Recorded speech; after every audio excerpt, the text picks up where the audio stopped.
이 이야기는 커뮤니티 사이트에서 많이 올라갔던 이야기인데요.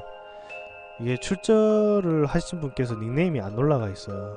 그래가지고 다음에 혹시 이 이야기의 주인공 분께서 이 이야기를 들으셨다면 저의 방송국 쪽지에 한번 남겨주세요. 제목은 수원역에서 있었던 일이. 때는 3년 전 겨울이었음. 수원역에서 일어났었던 일인데요. 지금은 나왔지만 그 당시엔 내가 회사 기숙사에서 살고 있어서 회사 기숙사까지 가는 버스를 타려면 수원역 맞은편에 있는 SOLB라는 속옷집 앞에 버스를 기다려야 했습니다. 그때 버스가 1시간에 한 대씩인가? 아니다, 30분인가 암튼 그렇게 있었는데 막 버스를 눈앞에서 놓치고 어쩔 수 없이 기다리고 있었어야 했습니다. 날도 진짜 너무 추웠고 해서 차라리 그냥 카페에서 시간이나 때울까 하는 생각이었는데 갑자기 어떤 사람이 말을 거는 겁니다. 난 처음에 남자인 줄 알았는데 머리도 짧고 뭔가 이목구비나 아무튼 전체적으로 생긴 게 되게 중성적인 사람이었는데 볼록한 가슴 보고서야 여자인 걸 알았습니다. 그리고 그 사람이 내 쪽으로 오면서 말을 걸었어요. 저기요! 예? 아까부터 보고 있었는데 굉장히 선한 인상을 가지셨네요? 내가 그날 화장을 좀 진하게 해서 싸납게 보였는데도 선한 인상을 가졌다는 말에 좀 어리둥절했습니다. 도를 아세요. 뭐 그런 건가 싶었는데 일단은 잠잠고 듣고 있었죠. 예, 감사합니다. 네, 당황스러우시죠? 갑자기 제가 와서 이렇게 말 거니까 아이 뭐 그냥 예. 학생이신가요? 어려 보이신데? 아니요, 학생은 아니고요. 나이가 어떻게 되시는지? 20살이요. 그 당시 나는 고졸 취업자였습니다. 혹시 XX 회사 다니시는? 네, 버스 기다리고 있어요. 그렇군요. 네, 알겠습니다. 인생이 너무 좋아서 말 걸었어요. 뭐 그러면서 착하게 살아라? 였나? 암튼 뭐 블라블라 말하고 그냥 사라졌습니다. 그런데 내 뒤에서 그 사람 가는 걸 봤는데 걸어가는 와중에도 주위 사람들한테도 말 걸고 그러던 거 보면서 뭐 나한테만 그런 건 아니니까 하고 그냥 넘어갔습니다. 그리고 나서 진짜 그 일을 완전히 까맣게 잊어버린 진짜 딱 한 달 뒤였습니다. 한 12월 달이었는데 내가 원래는 주말에도 기숙사에 있다가 한 달에 두세 번 정도 집에 내려가는데 금요일에 집에 갔다가 일요일에 다시 수원역으로 갔습니다.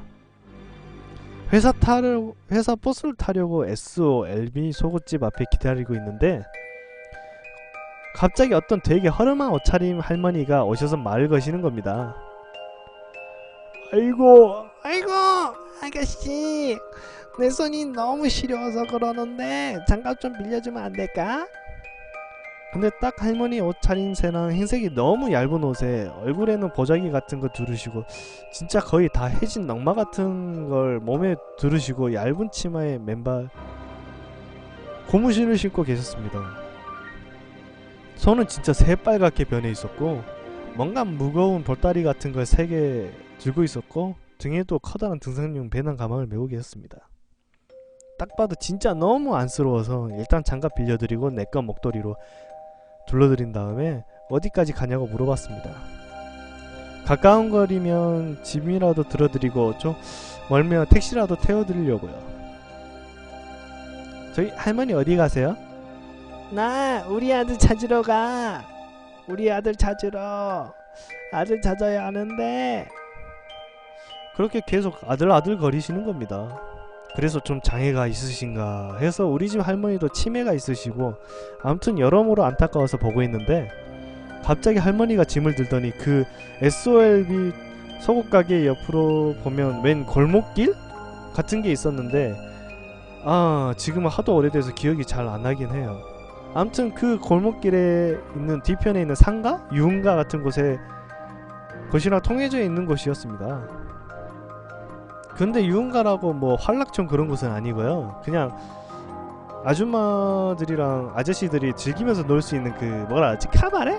나이트클럽이나 뭐 횟집 같은 거 그런 것들이 좀 많은 그 인적 드문 곳이었습니다. 드문 곳은 아니었죠. 그런 곳으로 할머니가 가시길래 일단 나도 따라가면서 짐을 들었습니다. 짐이 생각보다 되게 가벼웠는데요. 보자기에 쌓여있는 두 개를 들었는데 부피와는 다르게 엄청 가벼웠습니다. 지금 생각하면 솜덩어리나 뭐 그런 거 아니었을까 추측되네요. 암튼 할머니를 따라서 걷는데 할머니가 걸음이 정말 빠르셨습니다. 등도 굽으셨고 연세도 많아 보이셨는데 말이죠. 게다가 제가 하필 그날 워커힐을 신고 전날 밤에 눈이 내려서 바닥도 미끄러웠습니다. 그래서 넘어지지 않으려고 조심하면서 바닥 보면서 할머니들을 계속 쫓아가는데 보다보니 점점 이상한 인적이 드문 그런 곳으로 가는 것입니다. 뭔가 주인 없는 상가가 많았고 전체적으로 좀 을씨년스럽고 사람 인적도 뜸한 난 수영역에 그런 곳이 있다는 거 처음 알았습니다. 뭐 근데 그도 그렇게 제가 그 당시 입사 5개월 차라 수원역 뭐 주변 탐방할 기회는 없었죠. 아무튼 생전 처음 보는 골목길에 들어가 보니 왠지 겁이 많이 나는 것입니다. 그래도 나는 설마 할머니가 나한테 해코지 할 거란 생각은 못했었죠. 지금이야 네이트판이나 그런 거에서 할머니 조심하세요, 신종 납치범 이런 식으로 경고글이 많이 올라오지만 3년 전만 해도 그렇게 상세하게 나오지는 않았고 그런 거에 관심도 없었기 때문에 전 정말 의심 없이 쫄쫄 따라갔죠. 병신이었지 지금 생각해봐도. 그러다가 할머니가 웬 가정집 같은 곳에 멈춰서더니 저를 쓱 돌아보는 것입니다.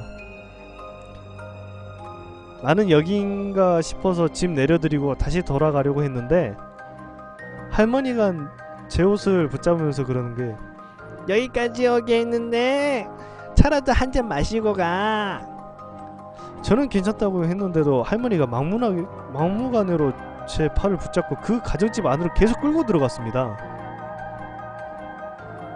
녹색인가 짙은 초록색 대문 열고 안에 들어가서 대청 마루 같은 곳에 저를 앉혀두고 할머니는 부엌으로 들어가시더군요.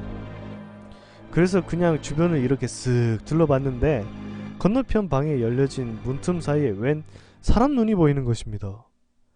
그러더니 저랑 눈이 마주치자마자 바로 방문이 닫히는데 그때부터 뭔가 이상한 걸 알아채고 할머니한테 저 그냥 가볼게요 하고 서둘러 일어서려고 하는데 할머니가 막 뛰어오시면서 어디 가냐고 차 한잔 마시고 가라고 하면서 뭔가 저한테 대접을 못해줘서 미안한? 안타까운 그런 거보다는 저를 놓칠 수 없다는 그런 분위기로 저를 막 달려오시는 걸 보고 기겁해서 빠른 걸음으로 대문 쪽으로 갔는데 갑자기 대문이 벌컥 열리면서 사람 2명이 들어오시는 겁니다. 근데 얼굴 보자 헉 소리가 나더군요. 바로 한 달 전 수원역에 있던 그 되게 중성적으로 생긴 돌 아십니까? 였습니다. 그리고 뒤에는 웬 비니 쓴 남자도 있었는데 한 40대 정도 돼 보였죠. 암튼 둘이 들어오면서 그 여자가 저를 보고 어디를 그리 급히 가시나요? 이러면서 저를 뒤로 미는 겁니다. 그리고 제 팔은 할머니한테 잡히고 그때서야 사태가 이상하다는 걸 깨닫고 할머니 발을 부리치면서 저 약속 있다고 얼른 가봐야 한다고 말했는데 할머니 힘이 얼마나 센지 팔을 도무지 뿌리칠 수가 없었습니다. 여자가 웃으면서 일단 안으로 들어가서 앉아서 이야기하자고 그러시는 거 대충 분위기상 제가 이 사람들을 뚫고 나가기 힘들다는 걸 알고 상황 봐서 도망쳐야겠다 싶어서 일단 잠잡고 다시 마루 위에 앉았었죠. 그러면서 다시 할머니는 부엌으로 가고 내 맞은편에 여자 앉아있고 제가 앉은 곳 앞에 남자가 팔짱 끼고 서 있는데 여자가 막 놀라게 해서 미안하다고 그치만 자기는 해코지 하려고 그런 게 아니라면서 말을 하는데 저는 계속 건너편 방이 신경 쓰이는 겁니다. 그쪽 방문이 진짜 아주 살짝 열려 있었는데 뭐 눈이 보이거나 그러진 않았지만 직감적으로 거기서 누군가 저를 보고 있다는 게 느껴졌죠. 진짜 당장이라도 도망치고 싶었는데 제 앞에 남자가 버티고 있으니 그럴 수도 없었고 근데 때마침 할머니가 웬 쟁반 같은 거에 커피를 타온 것입니다. 커피가 딱 3개를 타와서 있는데 종이컵에 들은 건 저를 주고 다른 2사람한테는 찻잔에 들어있는 걸 줬습니다. 일단 종이컵을 받고 신발을 벗어서 좀 안쪽으로 들어갔는데 그랬더니 앞에 있던 여자도 절 따라서 안쪽으로 가고 서있던 남자도 마루 끝에서 걸터앉더군요.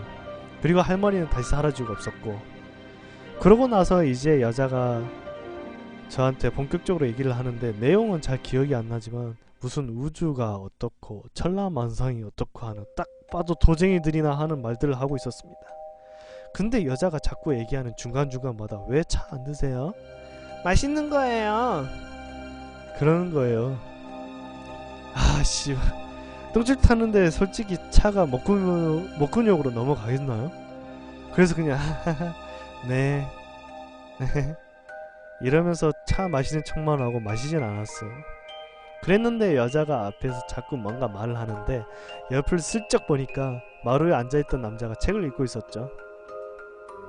그래서 전 진짜 기회는 그때뿐이라 생각하고 발을 들어서 앞에 있는 여자 가슴 차버리고, 여자가 악 하고 넘어질 때 남자가 절 쳐다봤는데 그때 손에 들린 커피 남자한테 확 뿌리고 진짜 한달음에 도망쳤습니다. 그리고 대문을 딱 잡는데 이게 자물쇠 채워지고 빗장도 채워져 있어서 저거 다 푸는 사이에 잡힐 것 같았죠. 그래서 일부러 그 사람들이랑 거리 벌리려고 마당을 한 바퀴 쭉 달리다가 구석에 웬 빈 계집 같은 게 있었고 이것저것 비품들 놓인 거 보고 그것들을 밟고 올라가서 담벼락을 기어 올라갔죠. 진짜 딱 담벼락 탄 순간 제 바로 뒤에 남자 쫓아온 거 보고 바로 오줌 지릴 뻔했습니다. 암튼 그렇게 담벼락 타고 넘어서 바닥에 떨어졌는데 딱 위 보자마자 남자도 담벼락 타려는 거 보여서 벌떡 일어나서 옆에 있던 돌 집어서 남자 손가락을 막 찍었죠. 남자가 으악! 하면서 손가락을 잡길래 돌을 그 남자 얼굴에 던져버리고 바로 막 도망쳤습니다. 중간에 대문 열리는 소리가 들려서 여자도 쫓아오는갑다 하고 진짜 완전 뛰었는데 대체 어디로 가야 될지 모르겠더군요. 그래서 막 골목 사이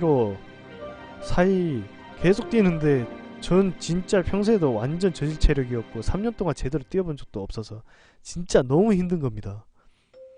자꾸 느려지고 이러다가 금방 붙잡힐 것 같아서 코너 같은 거 돌자마자 제일 처음 보인 건물 안으로 들어갔습니다. 그래서 막 계단 올라가서 창문으로 바깥을 봤는데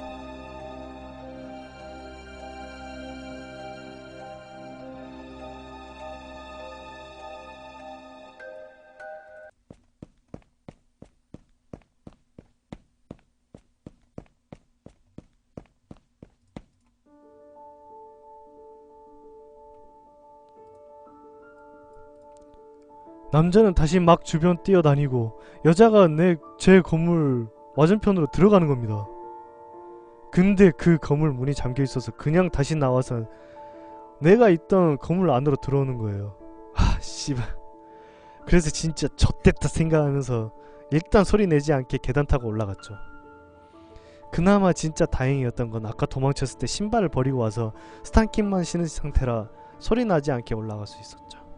그렇게 옥상까지 올라갔는데 옥상 문을 열면 소리가 날 것 같았고 밑에 계단 올라오는 소리는 들리고 완전 진짜 똥칠 타서 어쩌지 하면서 차라리 옥상에서 다른 옥상으로 건너뛸까 그런 생각까지 했죠. 근데 옆에 보니까 웬 다락? 대야 그 외에 있잖아요. 자줏빛 커다란 대야 같은 거, 그런 게 되게 많이 놓여져 있는 겁니다. 그래서 제일 구석에 있는 거 큰 거 하나 열었는데 때마침 안이 텅 비어 있었죠. 그래서 옆에 있던 작은 흰 대야 들고 그 안에 들어가서 뚜껑을 덮고 들고 있던 흰 대야를 머리 위로 썼습니다. 혹시라도 그거 열어보면 안 들켰으면 해서. 그래서 진짜 가만히 앉아있는데 그 대야가 김치 담글 때 쓰던 거였는지 고문 냄새에 김치 신내가 나서 완전 숨쉬기가 괴롭고 뚜껑 하나 덮으니까 완전 캄캄하고 밖에서는 막 인기척 나는 것 같고 진짜 공포가 극에 달해 있었죠. 저 사람들한테 잡히면 내가 진짜 어떻게 될지 모르는 마음에 덜덜 떨고 있는데 밖에서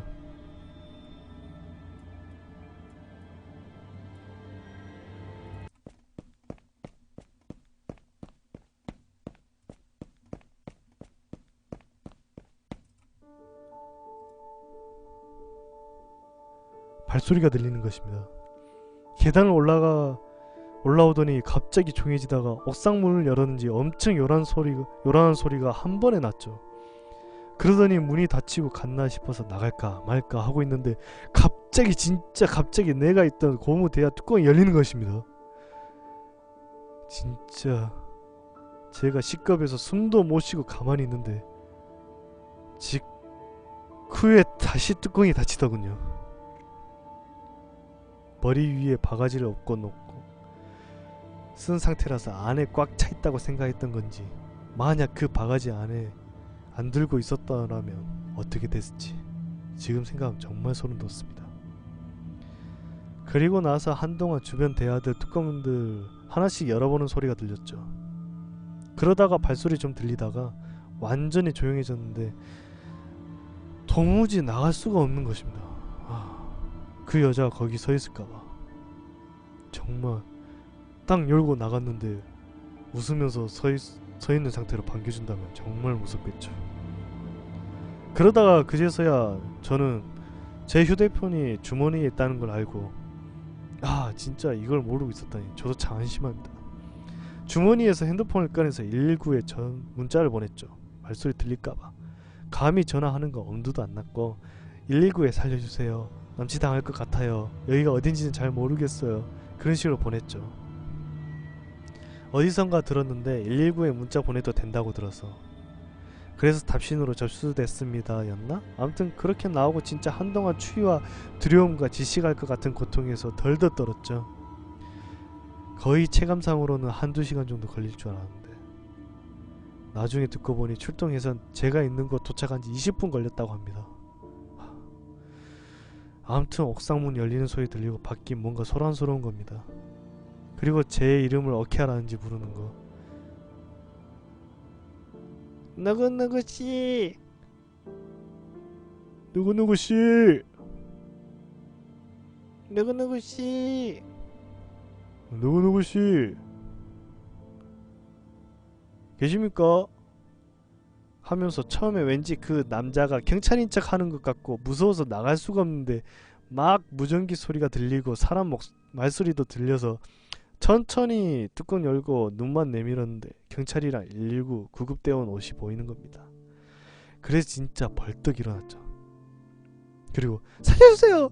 살려주세요! 하면서 그랬는데 그때 경찰이랑 구급대원 표정 정말 다들 깜놀한 표정으로 절 보는데 그러거나 말거나 전 진짜 엉엉 울면서 살려주세요 이러면서 구제대원 부축받고 구급차에 앉아서 경찰 조사받고 몰랐는데 제 발이 진짜 완전 퉁퉁 부어있고 피도 나고 그랬죠. 뛰던 당시엔 아픈 것도 몰랐는데 이제 암튼 그 일이 있고 나서 한 2주 뒤인가? 경찰한테 그 사람들 잡혔다는 걸 들었죠. 알고 보니까 그 사람들이 사이비 종교인가 그랬는데 보니까 신도들한테 약을 먹이면서 중독시키고 그러면서 돈을 뺏는 그런 악질 집단이라고 하더군요.